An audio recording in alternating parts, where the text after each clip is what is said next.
The following broadcast is intended for mature audiences. These are real people sharing very real, deeply personal experiences. This content may be considered triggering for others and for those who are sharing. The chat room is a privilege intended for discussions and sharing. You are not being asked to agree, but you are being asked to stay civil and refrain from personal attacks. Listener discretion is advised.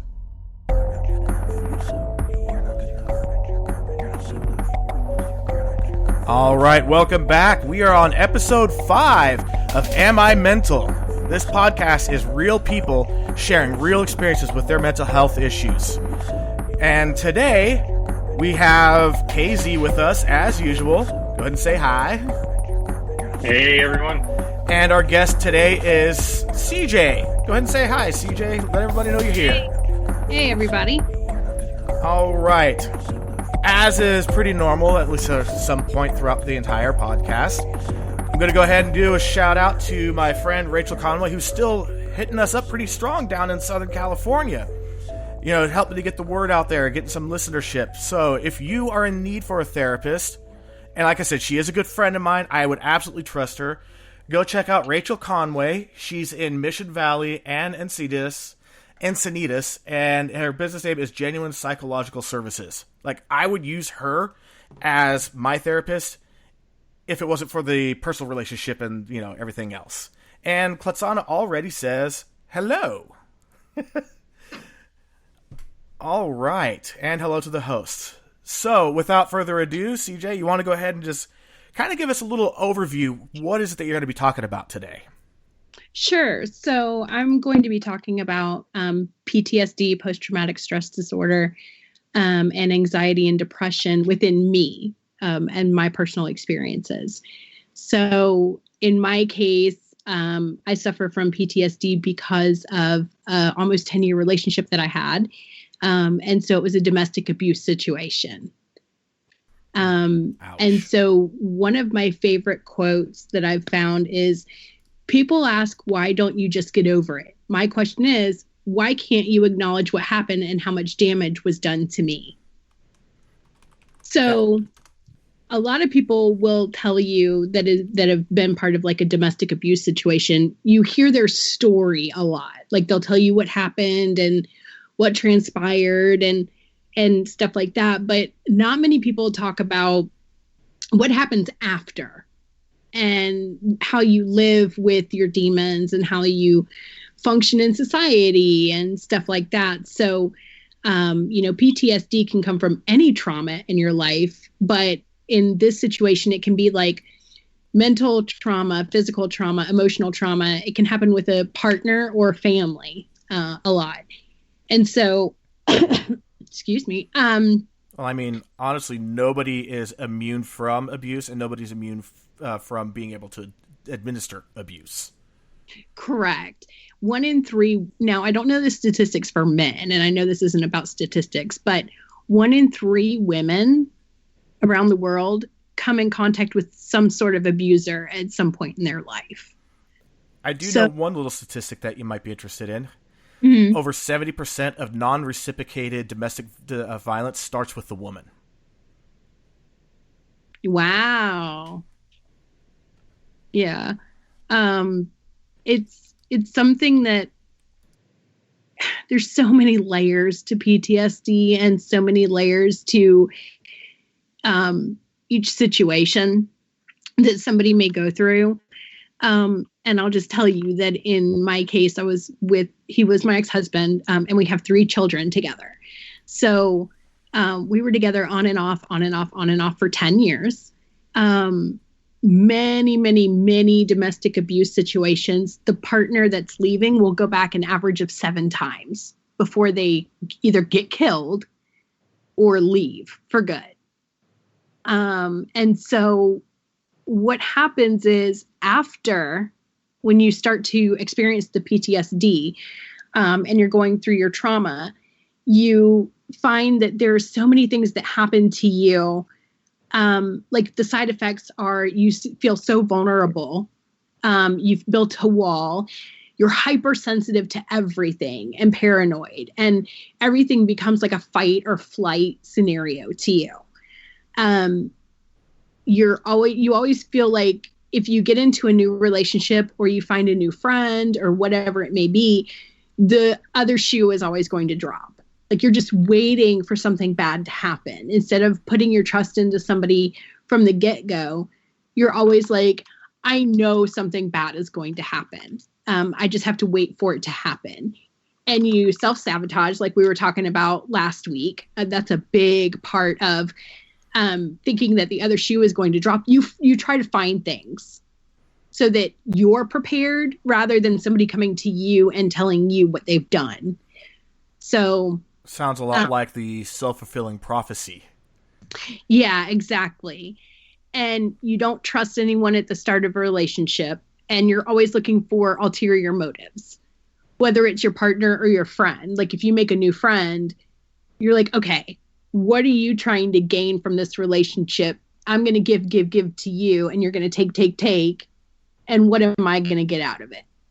So there are very few relationships that I have where I feel like there's no ulterior motive, and it's like a 50-50. And I'm remarried, and we have a child together. So I have 4 children total. And I found that it was really hard when we first got together because I had to lay out all my baggage for him. Like I suffer from PTSD, I suffer from anxiety and depression, and I can't help my emotions. Sometimes they just are what they are. And he had to be willing to accept and work with that. So that was a big sell. And he's amazing. Like it's great, and he's great with me. But you know, when something like fear comes about, like if he would move too fast, I would flinch. And he'd be like, baby, why are you flinching? And I'm like, it's my reaction now to everything. Don't make sudden movements around me and stuff like that. Right. It's nothing against you, but I have been conditioned. Exactly. I was totally conditioned. And I find that like people ask questions or want you to, when they want you to do tasks, sometimes you get overwhelmed and you just shut down and your brain shuts down. Like if something's scary or you're overwhelmed, you know, that comes with anxiety too. Like if you're overwhelmed with something, you just become really, really scared to have any sort of confrontation or conversation about just the dumbest things. Like if you have to call your insurance company to ask them a question, you're like, oh my God, I can't do it. And you're like, can you please do this for me? And people will be like, no, it's just a phone call. Like just get on there and make the phone call. And so like, as far as fear goes, I was put in a situation. So my abuser and I have not been together in 10 years. So I was put in a situation the other day where I got some really bad news. And it's something that's kind of a prolonged thing, without going too far into it. Like there's things that happen, and then I have to wait a little bit longer for other things to happen and things like that. And I just became totally paralyzed. So when I was put in a situation of fight or flight, I was flight. So I wanted to run away from everything. I never wanted to fight. And so I found that like if I heard something in my house or something like that, I was totally paralyzed. Like I didn't want to get out of the bed. I didn't want to go look to see what it was, things like that. So I haven't felt that intense fear in over 10 years. And it was amazing how quickly it came back to me. And you always feel like your comments or opinions are going to be used against you, because abusers have a really big, it's a big deal for them to do that. And they gaslight you and try to use everything that you say or do against you. It's never a problem with them. It's everything having to do with you. And nobody really understands you saying why you can't move on from the experience. Like I've had people tell me like, wrap it up in a bow and put it away. Oh, gee, thanks. It's all better now. That's all I needed to do. Yeah, and you just can't. You can't do that. It's ingrained in you. It's part of who you are at that point. They'll just say things like, when do you take accountability for what happened? I had a close family member ask me that. And she almost didn't want to, but she's like, when do you, And I was like, what? She's like, never mind. And I said, no, go ahead. Oh, no. Hell no. You started, you better finish. Yeah. And she's like, when do you take accountability for what happened? And the best answer I could give her was, imagine that you're being held captive and you're in a dark room with a locked door. And it's a tiny room and you're in the corner all the time. And somebody comes to feed you and give you water every couple days or something like that. And after a couple of years, the person closes the door and doesn't lock it. And you don't realize for a month that it hasn't been locked. And you go to try the door one day and it's open. And you go out into the world and you are scared. You're terrified. You don't know how to react to people. You are skittish. You are totally uncomfortable with the open space. So what do? You go back to that comfortable position of sitting in that room because that's the only thing that's become comfortable to you for the past couple of years. Yes, it was torture. Yes, that's not where you wanted to be, but that's kind of where you end up being the most comfortable, in that corner. And that doesn't mean that you don't take accountability for it. It's just that when you're in the situation, it's hard to take accountability. I became a liar. Like, I would lie about everything, to my parents, to my friends, everybody. And I had to condition myself when I got out of that relationship to not be a liar anymore. Simple things like I would go to the store, and if somebody said, what are you doing? I'd be like, oh, I'm just driving around, or, oh, I'm just, going to a movie. No, I'm not. I'm going to the store. And there's nothing wrong with that. I just could not tell the truth. And so I had to condition myself not to cover like CYA anymore. And so that was different. Yeah. And everybody always gets the, well, why didn't you just leave? And I think the best way I can explain it is, if you close your eyes and you think about your very best friend, and you guys love each other so much, and you've been through thick and thin, and your best friend gets mad at you one day and hits you, and you're completely shocked. You're like, oh my God, why would you do that? And you're like, I'm so sorry. You mean everything to me. I don't want our friendship to go away. I'll do anything I can to make it up. And you're like, okay, it was a one-time thing. I know it's not going to happen again. I love this person. Like, it'll be okay. So you guys continue to hang out. And then they start to badger you and emotionally, distance themselves from you unless you say, what did I do? Why are you mad? And then they make it your problem instead of their problem. And you're like, okay, well, maybe they're just going through a hard time. It'll be all right. And you just kind of glaze over it until you get to the point that they're abusing you on a regular basis. And there's always a honeymoon phase where they're like, I'm sorry, let me take you out. I didn't mean it. It's just me. It's not you. And that person that you've known for years and that you love and have trusted, because they make you feel like the world revolves around you. And they want you to love them before they ever show you their dark side. So at that point, you learn to justify the behavior.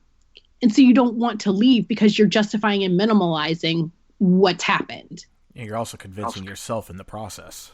Right, exactly.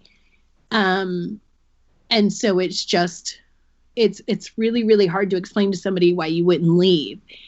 And when you do leave is when they try their best to pull out all the stops and say, I'll go to counseling, I'll go to church, I'll go to anger management, I'll do whatever you want. And they're good for like 2 or 3 weeks or a month. And you're like, okay, I can do this. I can do better. I can be a better person for them. And it has nothing to do with you. If somebody is already broken like that and they've experienced abuse and they're just broken on the inside and physically show that brokenness, then that has nothing to do with you and how you can be a better person or anything like that. That has everything to do with them. And so I will say that has to be one of the best lessons that anyone could ever learn. I'm glad you did. Like, I am so glad you learned that. Yeah, and it took me a really long time, because the horrible thing is that you feel 2 inches tall. You have no self-esteem. You're stripped of all your identity. You're isolated from your friends and your family, typically most of the time. Now, my family, my parents were always there. They were like, come home, you can stay here, please get away. But they also let me stay with him until it got to the point where my dad was like, if I hear that anything else has happened, I will take your children from you. And at the time, that sounded horrible. Like, they're my babies. They're not going anywhere. But, you know, the truth of the matter was I, as an adult, can choose my situation. Children cannot.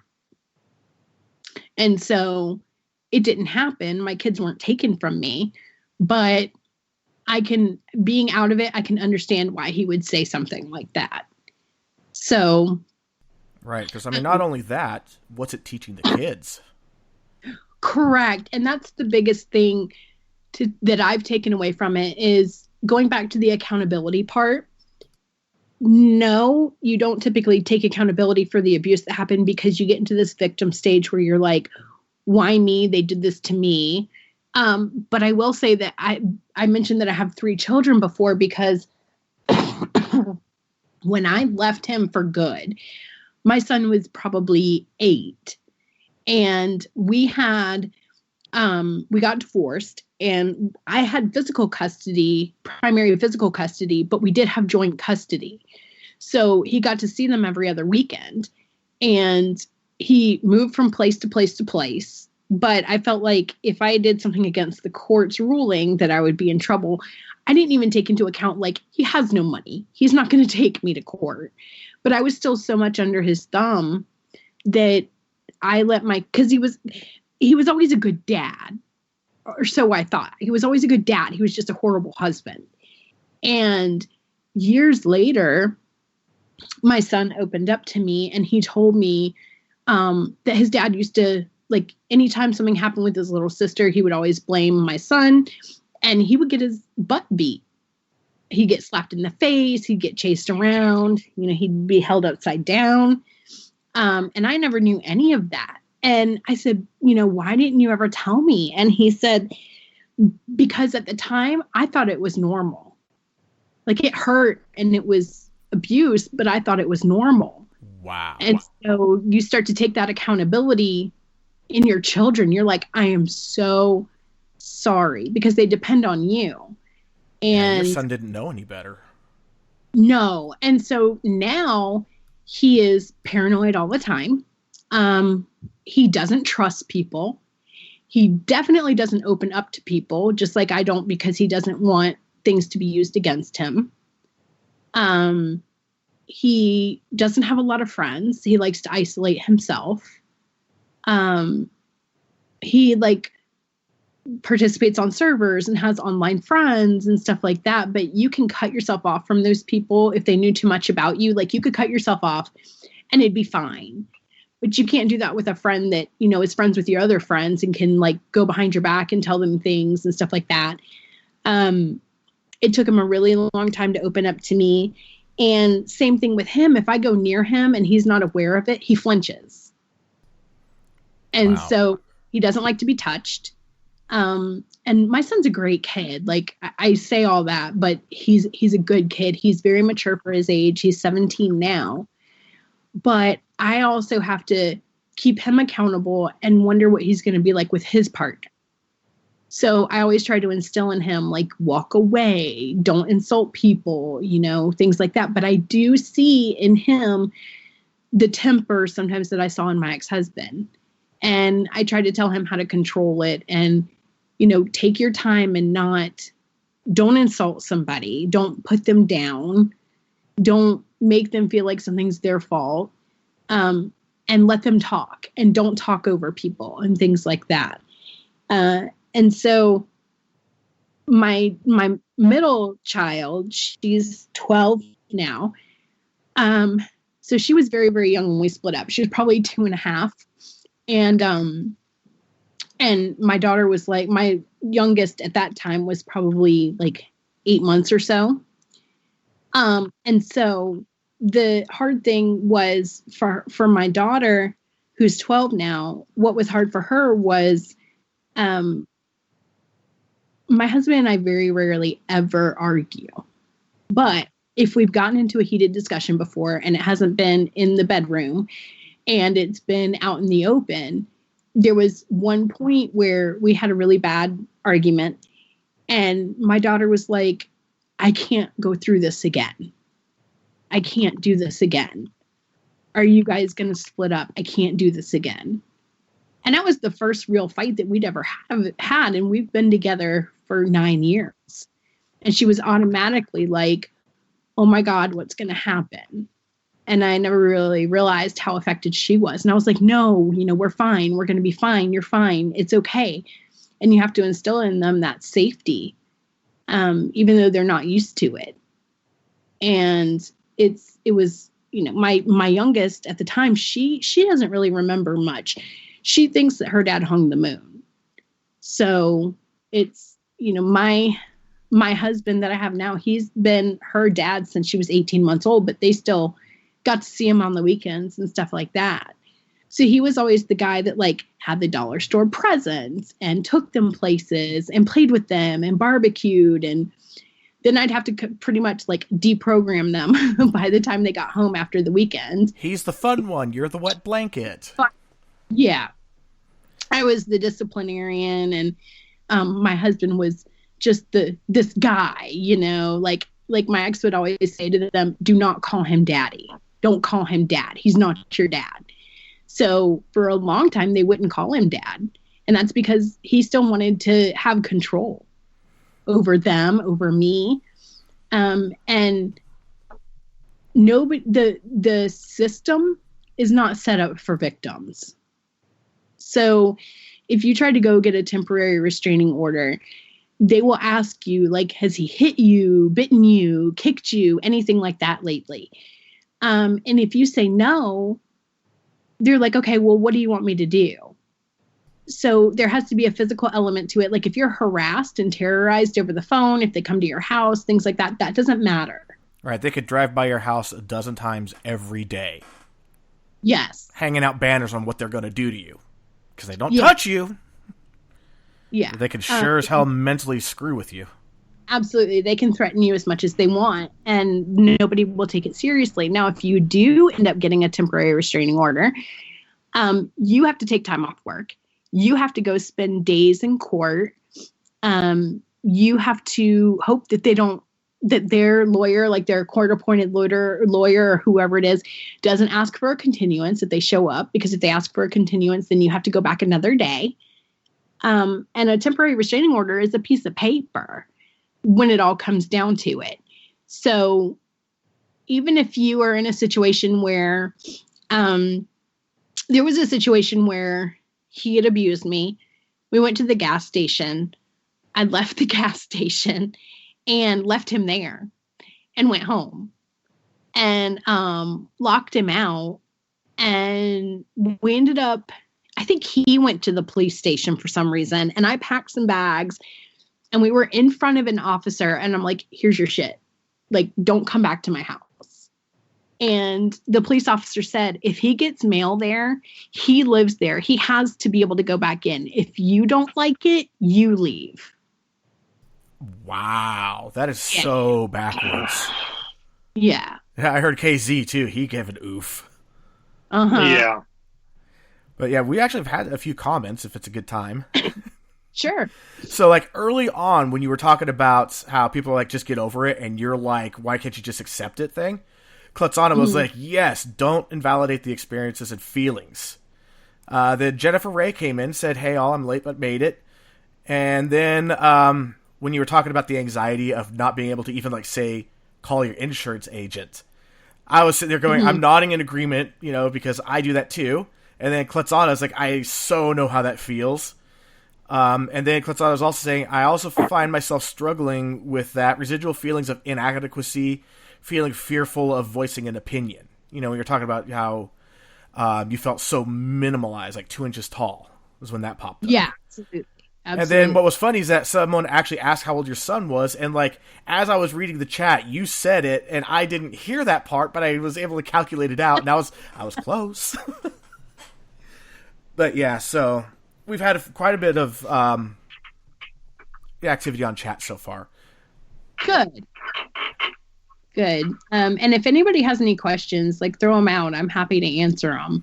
I have one that I've had just kind of sticking up here this whole time, which is just to kind of, for people that haven't been in an abusive relationship, I'm fortunate I haven't been in one, but what would you say, can you come up with an example of something that your ex did and how you responded to that, and then something that your current husband did that brought that back, even though he never did anything?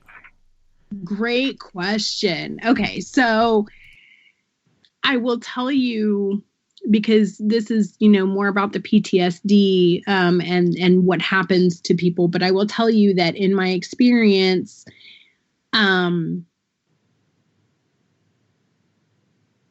when my ex-husband and I would get in an argument and he would bring something up, it was always, and another thing, and another thing, and another thing, and it would snowball. And it was never just about what he was arguing with me about on hand. You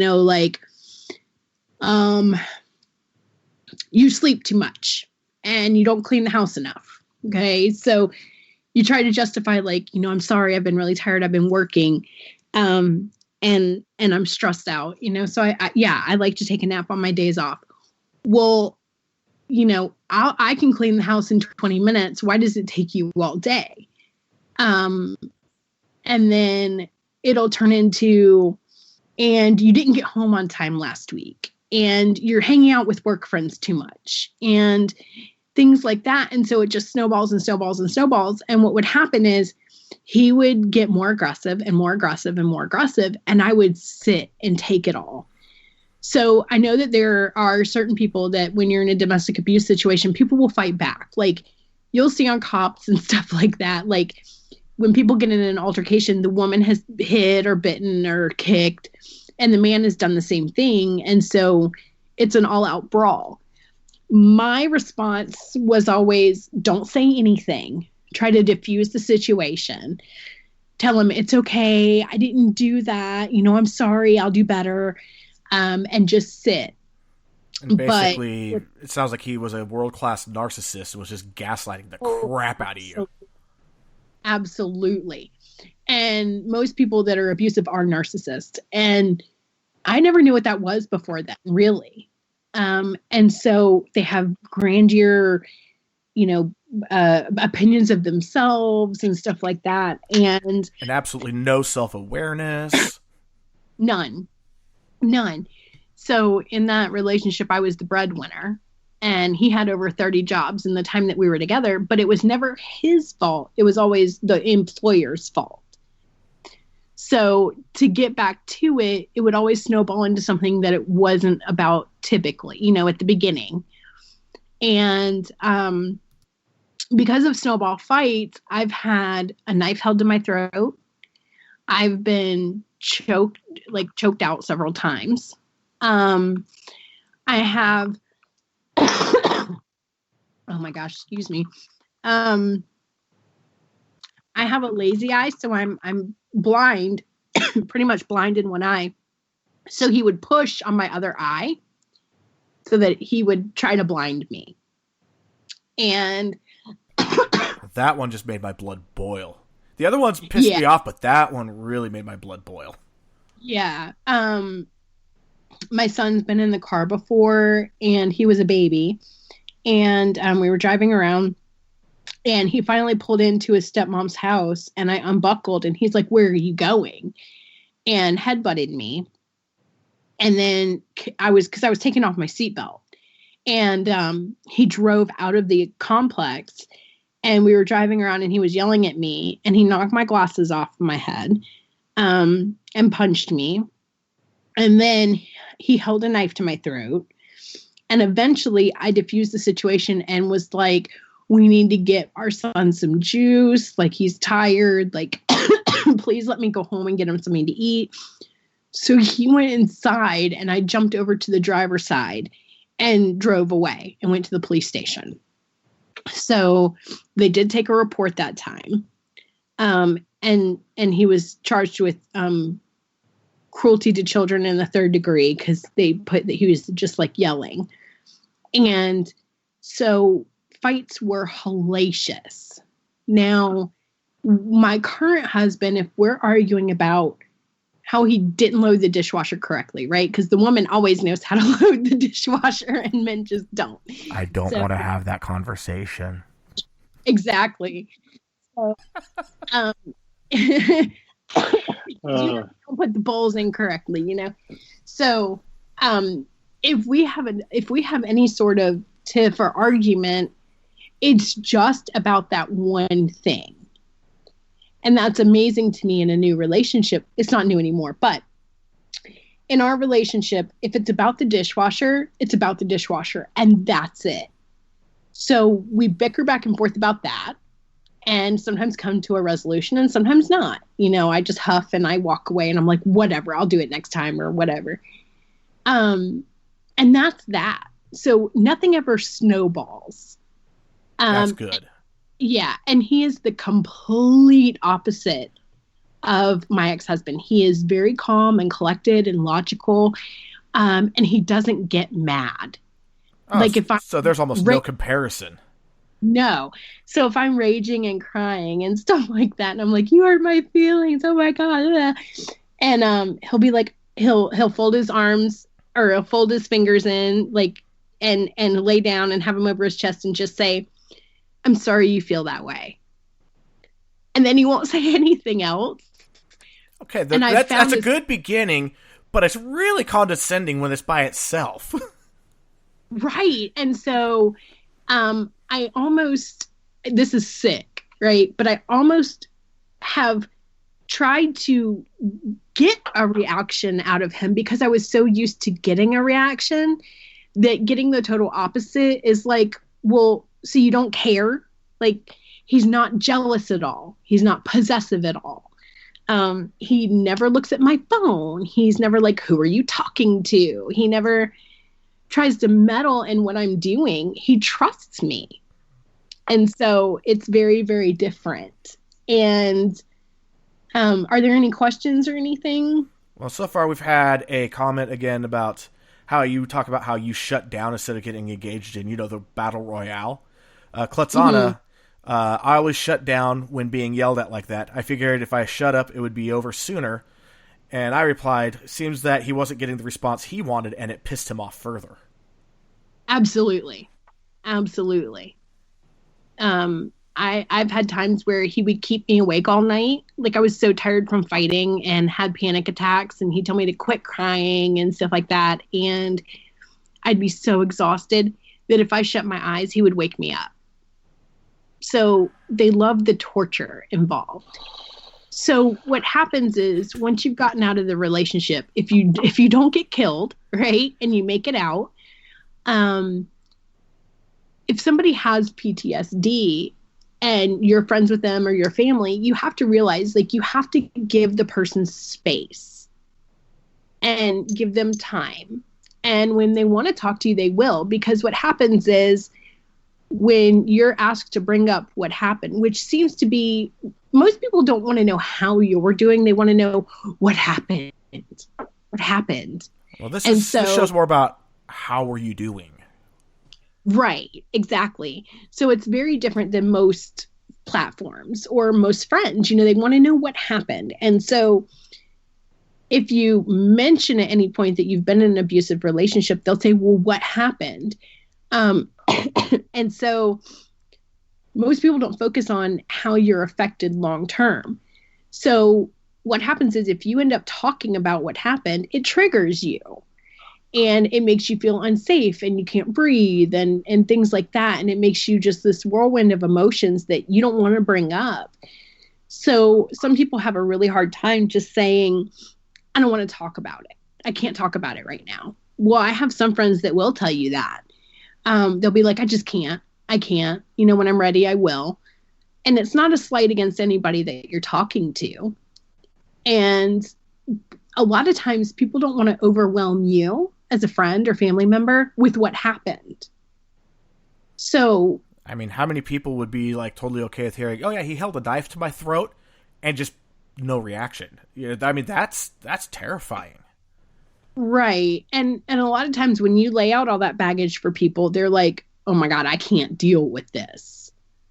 Like, this is too much. You're so broken at this point. Like, I can't. So, and that doesn't help with your trust issues. Right. Exactly. It still lowers your self-esteem and makes you feel not worthy. And I really struggle. So I've always struggled with anxiety and depression, but when all of this happened and I went home to my parents, I was totally aloof and I was antsy all the time. And I literally felt like I wanted to crawl out of my skin all the time. And I'd never quite felt that way. And so I told my parents, like, I want to go see a psychiatrist. I want to get on medication. And they're like, why? And I'm like, I want to crawl out of my skin. I want to scratch my skin off every second of every day. And I know that that's something going on in my brain. That's not just what happened to me. Part of it is, but, you know, I was chemically messed up at that point, even more so than I was as like a teenager and stuff like that. And another thing that people don't realize is noise and loud places and crowds are a huge thing for somebody with PTSD, whether you were in the army or in the military and something happened or something like this with a domestic partner. If somebody comes up and scares you, it's not just like, oh, you got me, don't do that again. It's like, and you panic and you have a panic attack and you're just like, oh my God, like you just can't deal with it very well. And that never crossed my mind before. Yeah, like it's cute to scare somebody, right? Boo. And then you're just like, most people are like, oh my God, you got me good. I'm going to get you next time. Well, for somebody who like doesn't like things coming at them, doesn't like being touched, like you would flinch. It makes sense. Mm-hmm. So, I mean, I love scary movies and stuff like that, but you know, you physically don't want to hear a loud noise that you don't know is coming or anything like that, because it just sends you in this fight or flight mode. Well, I mean, there's a difference between watching a scary movie where you're expecting to be scared versus someone just on the middle, like some Wednesday afternoon, sets off an M80 on your doorstep. Exactly. And so it's much, much more intense for somebody who suffers from PTSD and anxiety. And, you know, not only are you affected by the abuse, but those around you are too. Like I was talking about my kids, and I have to be accountable to them and constantly say, I'm so sorry. I'm so sorry for putting you in that situation for so long. That was my fault. And we're going to do better. And I'm going to get you the treatment that you need. And we're going to work through this together. But you also get isolated from your friends. And one of two things happens. Either your abuser isolates you from those friends and tells you that they're not a good influence, you can't see them, or your friends see the abuse happen and they're like, I can't watch you go through this anymore. I'm not going to talk to you. So you lose all of your support system. In my case, my family was there for me, but as far as like my parents and whoever else in my family knew what was going on. But a lot of times that's not the case. A lot of people will just be like, I wash my hands of this. I can't watch you go through it. Or some people don't have family anymore. Right. So you end up with nobody there to be with you. And You know, what a lot of people don't realize is abusers are charming. They're social creatures. They're great around other people. So when you say something like, he hit me, they're like, no, come on. You know, he's a nice guy and stuff like that. And at first they give you the world and they make you feel so special. The gilded cage. Yes, like nothing else matters. And then if you don't reciprocate and make them feel like they're the only ones that matter, it's a big deal. And they start to isolate you and stuff like that. That's typically what happens. And so by that time, you're already so in love with them that they're two totally separate people. They are serving and they're great and they're loving and they're amazing. And then all Dr. this Jekyll. stuff yeah, all this stuff happens and you're just like, oh my God, I don't even realize what happened here. So, and or not to cut you off too fast, but here we only have about 4 minutes left. And we do have a very good question in the comments here. Like, what was the compelling factor or factors for leaving the relationship? I mean, obviously you were talking about how it went from a gilded cage to a full-blown cage. But now, how did you break free from that cage? Great question, because I left and came back several times. People could have shaken me. They could have kept me in their house. They could have locked me away. I still would have tried to go back. Honestly, I grew up in a very good house. My parents are still married. My family is like any other family, but I had a very good upbringing, and I knew how love was supposed to be. So one day in my head, it just clicked. And I was like, if I stay with him, love is always going to be hard. I'm going to have to be the middleman. Yeah, I'm always going to have to be the middleman. And I can't do this anymore. And right then my mind snapped and was like, okay, you got to let go. So kind of like when some people decide, I'm done smoking today, forever. Yes. Just a cold turkey at just one day. Yes, you have to buy that reality. Yeah, one thing I could say, just listening to KZ, he hasn't said much, but I know you probably heard it too. Every time you said something that really got under his skin, you could hear him just, or, Yeah, I'm sorry. Yeah. No, just kind of silently watching and just, yeah. I've known a few people like that, and it's just like, I want to punch your ex for you. Yeah, absolutely. I know where there's some lava tubes. I'm not actually saying go ahead and kill him. Let's get that out into the clear now. Just playing. Yeah, exactly. And here we go, Jennifer Ray. That's pretty amazing. Since it's difficult for people to escape from those kinds of toxic relationships. Yeah, they're the kings of manipulation. They're narcissists. Yeah, they are kings of manipulation. And the one thing I will tell you is if you have a friend that's in an abusive relationship and you know it, do not isolate them. Be friends with the abuser. I know that sounds totally like contradictory, but if you're nice to the abuser and you let them feel like you're not a threat, then you can still be close to your friend that's going through it and keep an eye on them and help them with an escape plan. Rather than bad-mouthing them. Yeah. And then Kletzana said, proud of you for getting out. Thank you so much. It was a long road. It sounds like. Yeah, so at this point, we have only a few seconds left here. CJ, thank you very much for coming on. Would love to have you back again in Season 2. Awesome. Thank you guys for listening. Yeah, KZ, thank you for being the almost silent partner. Wish you would have said more. Hey, you know. But yeah, that's it for this week. See you guys next week.